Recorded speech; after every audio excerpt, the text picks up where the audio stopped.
केन्दुझर जिलार चंपुआ उपखंड में अत्यधिक मात्रा दिनकू दिन वृद्धि पाउथिबा सड़क दुर्घटना को आयत्त करने को चंपुआ उपजिलापाल अध्यक्षतार एक समन्वित बैठक बड़बिल पौरांचल तथा बड़बिल थाना अंतर्गत बड़बिल टाउन हॉल सभागृह में अनुष्ठित हो जाइछि।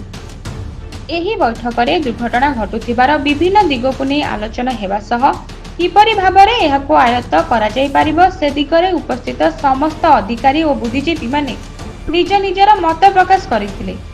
एही बैठक में चंपुआ उपजिलापाल बड़बिल तहसीलदार पौर अधिकारी बड़बिल उपखंड आरक्षी अधीक्षक विभिन्न थानार थाना अधिकारी बड़बिल गोष्ठी स्वास्थ्य केन्द्र मुख्य डाक्टर बड़बिल एमबीआई ट्रक मालिक संघर सदस्य विभिन्न कंपानी अधिकारी और आंचलिक प्रतिनिधि और बुद्धिजीवी माने सामिल होइथिले। केन्दुझर जिलारू सरोज कुमार महापात्र रिपोर्ट स्वप्ना लाइव।